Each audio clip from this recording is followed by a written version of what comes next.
Bharatiya Janata party ఆధ్వర్యంలో విజయోత్సవాలు ముచ్చటగా మూడోసారి భారతీయ జనతా పార్టీ ప్రధానమంత్రి నరేంద్ర మోడీ అవుతున్నందున అలాగే ఎన్డీఏ కూటమి రాష్ట్రంలో గిద్దలూరు అసెంబ్లీ కూటమి అభ్యర్థి అశోక్ రెడ్డికి అభినందనలు తెలియజేస్తూ పట్టణ బీజేపీ ఆఫీస్ దగ్గర టపాసులు పేల్చి విజయోత్సవాలు జరుపుకోవడం జరిగింది। ఈ కార్యక్రమం పట్టణ బీజేపీ అధ్యక్షుడు అపిశెట్టి ఉదయ్ శంకర్ ఆధ్వర్యంలో జరిగింది। ఈ కార్యక్రమంలో జిల్లా బీజేపీ ఉపాధ్యక్షులు భవనాసి వెంకట రామాంజనేయులు, జిల్లా ఎస్సీ మోర్చా ఇన్ఛార్జ్ మట్టెమల్ల పుల్లయ్యని, నియోజకవర్గ కో-కన్వీనర్ గుమ్మారాముడు, జిల్లా కార్యవర్గ సభ్యులు ముప్పూరి శ్రీనివాసులు, జిల్లా మేధో కమిటీ మెంబర్ రెడ్డి మల్లారెడ్డి, పట్టణ బీజేవైఎం అధ్యక్షులు అలపాటి సాయి చరణ్, సీనియర్ నాయకులు మారుతి ప్రసాద్, పట్టణ బీజేపీ ఉపాధ్యక్షులు రమణ, డాక్టర్ ఆకుల నాగేష్, డాక్టర్ ఓబీసీ మోర్చా ఉపాధ్యక్షులు ప్రవీణ్ గౌడ్, పట్టణ కార్యవర్గ సభ్యులు శివపురం రవి, పట్టణ ఉపాధ్యక్షులు కొప్పరపు నాగేశ్వరరావు, జిల్లా ప్రచార కమిటీ మెంబర్ ఆర్ కాసులు, కోటిరెడ్డి, రాచర్ల మండలం అధ్యక్షులు ఎం రాజగోపాల్ రెడ్డి పాల్గొనడం జరిగింది। అందరికీ నమస్కారం। ఈరోజు ఎన్డీఏ కూటమిలో భాగంగా మూడోసారి నరేంద్ర మోడీ గారు ప్రధానమంత్రి కాబోతున్నారు। ఎల్లుండి కూడా ప్రమాణ స్వీకారం చేయబోతున్నారు। ఎన్డీఏ కూటమిలో భాగంగా ఏకగ్రీవంగా నిన్న కన్వీనర్గా ఎన్నుకోవడం జరిగింది।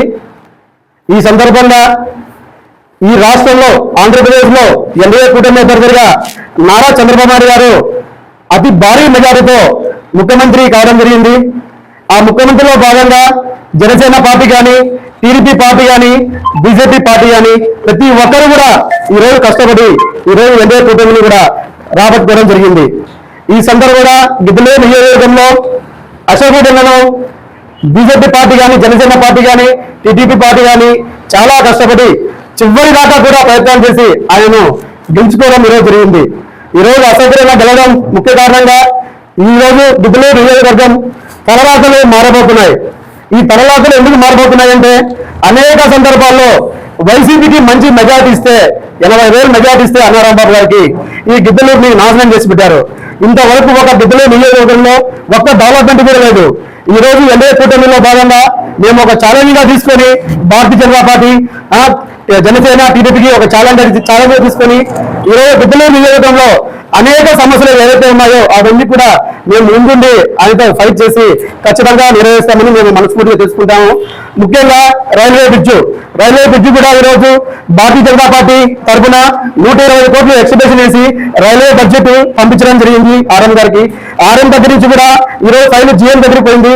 త్వరలో జీఎం దగ్గర నుంచి ఢిల్లీకి వెళ్తే భారతీయ జనతా పార్టీ నాయకులమ్మ మేము ఖచ్చితంగా జిల్లా అధిష్టానాన్ని తీసుకెళ్లి సెంట్రల్ మినిస్టర్ కలిసి ఈ రైల్వే బ్రిడ్జ్ కూడా 2-3 నెలల్లో శంకుస్థాపన ఖచ్చితంగా చేసి తీద్దామని కూడా నేను మనవి చేసుకుంటున్నాను।